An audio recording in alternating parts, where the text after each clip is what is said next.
volta e nós vamos conversar com o defensor público, coordenador do Núcleo Especializado de Situação Carcerária, Matheus Moro. Bom dia, Matheus. Bom dia, tudo bem, pessoal? Eu não estou mais na coordenação do núcleo, mas eu sou um dos 25 membros ainda do núcleo Situação Carcerária. Ah, maravilha. Então, uma informação meio correta, né, Matheus? Exatamente. Olha só, Matheus, o que não está muito correto para variar é a condução do governo Bolsonaro em relação à questão dos direitos humanos de uma forma geral, o que não é de surpreender, né? Duas reuniões do Comitê Nacional de Prevenção e Combate à Tortura acabaram sendo canceladas após representantes do governo federal não terem comparecido aos encontros marcados para anteontem e ontem, quinta-feira, em Brasília. O quórum mínimo é de 14 pessoas, o que não foi cumprido em nenhum dos 2 dias. Isso é um boicote explícito do governo a esse comitê, Matheus?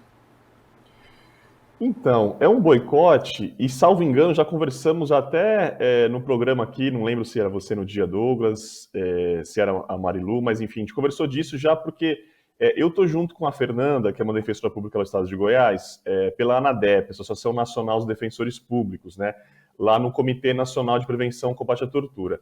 Esse comitê, ele é formado metade pelo governo e metade pela sociedade civil, né? No caso, a nossa associação pela sociedade civil, assim como tantas outras. Na verdade, a sociedade civil tem um membro a mais. Desde que o Bolsonaro assumiu em 2019, houveram boicotes, manobras, enfim, a gente não consegue caminhar em várias pautas importantes. Então, se a gente pegar em 2019, o Bolsonaro toma posse em janeiro e a primeira reunião do comitê ela acontece apenas 10 meses depois, apenas lá para outubro, novembro, né? E o que aconteceu, como você colocou, ontem e antes de ontem, foi outra manobra, né? E aí tem uma série de questões. Para além das questões de várias, e posso até citar alguns temas aqui, então, por exemplo, a gente ia tratar de câmeras de policiais militares e de policiais penais, né? Policiais penais são os agentes penitenciários, ia tratar de vários problemas de audiência de custódia, que é aquela audiência quando a pessoa acaba de ser presa, é levada a um juiz de direito, para ver se houve algum tipo de tortura na prisão, algum tratamento desumano e degradante, enfim. Então, para além do conteúdo mesmo, temas tão importantes que poderiam ter sido debatidos e não foram porque não teriam um quórum mínimo, né? E para além disso, é importante dizer que existem gastos públicos. Então, assim, na minha visão, o que o governo Bolsonaro fez e sempre fez configura um ato de improbidade administrativa, ou seja, várias pessoas saíram de seus estados, aqui no Cidade Civil, como por exemplo de São Paulo, de Minas Gerais, e esses gastos de passagens aéreas, enfim, eles são gastos com dinheiro público, ou seja, é o próprio comitê que banca essas viagens, né? Então, assim, para além do conteúdo que não pôde ser abordado, questões que a gente não pôde caminhar, a gente tem aí um ato de improbidade administrativa, viola o princípio da legalidade, viola o princípio da moralidade, o princípio da eficiência, vários princípios da administração pública são violados, né, quando o governo faz isso.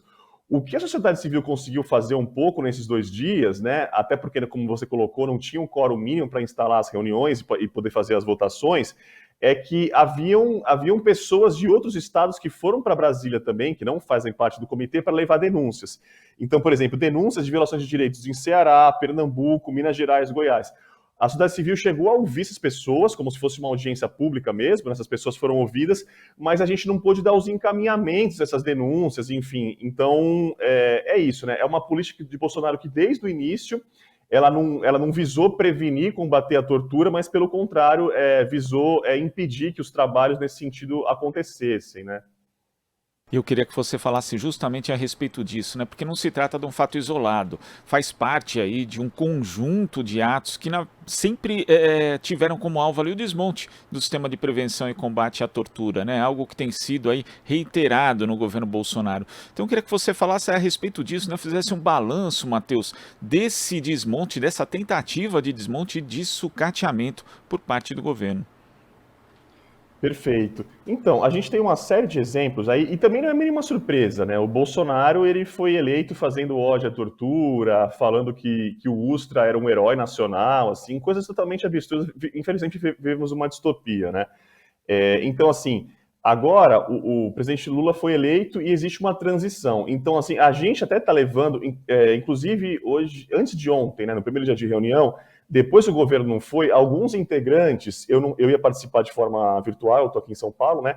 Mas quem estava em Brasília foi até a Câmara dos Deputados, conversou com alguns deputados, né, e deputadas, no sentido de alguns encaminhamentos serem levados à transição. Então, por exemplo, em 2019, houve um decreto do presidente Jair Bolsonaro no sentido de tirar a estrutura e a remuneração dos peritos, né? Então, a gente falou que não teve a reunião do Comitê Nacional de Prevenção e Combate à Tortura. Ao lado do comitê, existe um mecanismo nacional de prevenção e combate à tortura, que é formado por peritas e peritos que fazem inspeções em local de privação de liberdade. Então, podem ser presídios, podem ser ILPIs, onde pessoas idosas ficam, enfim, qualquer lugar onde existe a privação de liberdade, os peritos fazem essas inspeções. E em 2019, esse decreto, a intenção era fazer um desmonte. Então, assim, houve depois uma ação civil pública da Defensoria Pública da União e também uma DPF no Supremo Tribunal Federal, mas, por exemplo, uma das nossas intenções agora é que assim que o Lula assuma o governo em janeiro, ele revogue esse decreto. A gente pode pegar aí também, desde 2019, algumas reuniões, não só de ontem, antes de ontem, em que o governo boicotou, o governo não foi. Existiu uma reunião virtual, como a gente está conversando aqui de forma virtual, né? Em que a presidente do comitê, na época, que era a ministra Damares, ela simplesmente desligou a reunião, ela implodiu a reunião, ou seja, estava acontecendo uma votação, o governo estava vendo que ia perder essa votação em relação à sociedade civil e simplesmente ela desligou. Não lembro se era o Microsoft Teams, se era o Meet, mas enfim, era um aplicativo onde estava tendo uma reunião na época da pandemia online e ela simplesmente desligou essa reunião. Então, assim, são uma série de medidas que vêm sendo feitas aí desde 2019. Então, a gente pode dar outro exemplo. No ano passado, havia acabado o mandato, né, da sociedade civil dos membros do comitê, houve uma eleição, foram feitas manobras para que a gente não chegasse no número das cadeiras da sociedade civil, ou seja, para o governo ter mais cadeiras. Depois, por exemplo, a ANADEP, a Associação Nacional dos Defensores e Defensoras Públicas, ela foi eleita, salvo engano, em agosto do ano passado. E foram vários meses até a posse. A posse agora, salvo engano, não sei se foi no mês de maio, mas enfim, então assim, foi um período de praticamente um ano que o comitê ficou parado porque o governo não dava posse aos membros eleitos da sociedade civil. Então, eu poderia até continuar citando aqui uma série de manobras, mas enfim, como você colocou bem, foi uma política de desmonte desse Sistema Nacional de Prevenção e Combate à Tortura. Agora, Matheus, olhando para frente, né, ontem foram anunciados os nomes da equipe de transição do governo Lula para a área de direitos humanos. Vou até relatar aqui quais foram os nomes indicados para que quem acompanha o Jornal Brasil Atual também saiba. Deputada federal ex-ministra Maria do Rosário, Silvio Almeida, advogado, o doutor em economia Luiz Alberto Melcher, Janaína Barbosa de Oliveira, representante do movimento LGBTQIA+, Rubens Linhares Mendonça Lopes, do setorial do PT para pessoas com deficiência, o deputado estadual por São Paulo, Emílio de Souza, e a socióloga e professora doutora Maria Vitória Benevides. Eu queria que você falasse a respeito da composição dessa equipe e o que a gente pode projetar para um futuro governo Lula na área de direitos humanos. Então, a equipe de transição ela é muito boa, né? A gente pega aí pessoas, como você citou aí, de áreas diferentes. Professor, por exemplo, Silvia Almeida trata de muitas das questões de raciais, violência, enfim, racismo estrutural. O deputado Emílio, por exemplo, é um grande parceiro. Eu, inclusive, tive a cautela de mandar uma mensagem para ele ontem à noite, já era tarde, para relatar o que aconteceu nos 2 dias anteriores em relação ao quórum que não permitiu as reuniões do Comitê Nacional, né? O deputado Emílio foi aqui em São Paulo, coordenou a campanha do Haddad, que não foi vitoriosa. Enfim, é um deputado que nesse ano mesmo, no começo do ano, chegou a realizar uma audiência pública, eu tive presente, sobre problemas de tortura, de tratamentos desumanos e degradantes aqui no sistema prisional de São Paulo, onde existem 180 presídios, né? Então, eu vou tentar hoje entrar em contato com o deputado Emílio para explicar um pouco mais a situação.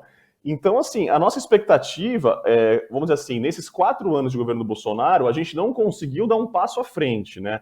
Então, assim, a gente estava sempre resistindo, tentando debater, mas, assim, uma série de manobras, né? Inclusive, ontem, numa entrevista, a vice-presidente do Comitê Nacional de Prevenção e Combate à Tortura, que é aqui do ITTC, né, Instituto Terra, Trabalho e Cidadania, usou uma expressão interessante, né? Que o governo ele se vale de argumentos, às vezes, legais, né? Para dar uma maquiagem, assim, que não houve uma manobra, né? Para não deixar os trabalhos acontecerem. Então, assim, por exemplo, cada entidade, como por exemplo a minha entidade, né, a ANADEP, Associação Nacional de Defensores e Defensores Públicos, ela tem um titular e um suplente. Então, por exemplo, até o ano passado, eu era o titular e a colega Fernanda, de Goiás, era a minha suplente, a gente trabalhava em conjunto. Então, e agora inverteu, ela é a titular e eu sou o suplente. Então, um argumento que o governo trouxe no sentido de não haver agenda das pessoas, assim, é um argumento falacioso, né? Ou seja, é uma reunião que estava já agendada faz algumas semanas. Então, cada ministério, cada secretaria do governo que faz parte do comitê, ela podia se organizar ou para o titular e o suplente não irem. Mas quando dos vários membros nenhum vai, fica nítido que a intenção era o desmonte. E aí, voltando sem querer fugir da tua pergunta, Douglas, em relação à expectativa que a gente tem, é que essas pessoas que têm muito conhecimento na área de direitos humanos, tanto de questões de discriminação, questões LGBT, questões, enfim, de direitos das pessoas que estão no cárcere, a gente consiga fazer um diagnóstico do que vem sendo feito, né? E a partir daí a gente poder avançar. Inclusive, conversava ontem, porque assim, tem muita coisa que é mais grave e sai na mídia, né? Então, antes da gente conversar aqui, por exemplo, estava assistindo o programa de vocês e estavam falando dos atos democráticos, etc., dos últimos dias, que estão aí na mídia. Mas existe uma série de coisas, como mesmo esse debate que a gente está acontecendo aqui, que às vezes não ganha tanta repercussão na mídia. Ou seja, existem uma série de questões que a gente vai ter que avaliar do Bolsonaro, vamos dizer assim, que a gente nem sabia que estaria acontecendo, entre aspas, assim, sabe? São temas, às vezes, que não estão acontecendo, não estão aí na mídia, e que o desmonte, ele é sutil, sabe? Então, assim, para a gente reconstruir, por exemplo, a política do Sistema Nacional de Prevenção e Combate à Tortura, a gente vai precisar, a partir de janeiro, agilizar muita coisa. Um dos temas que era para ter sido tratado também ontem, antes de ontem, era um edital para escolher peritos e peritas para o Mecanismo Nacional de Prevenção e Combate à Tortura. Por quê? O que aconteceu nos últimos anos? O Mecanismo Nacional, que é formado por 11 membros, ele chegou a ter 7.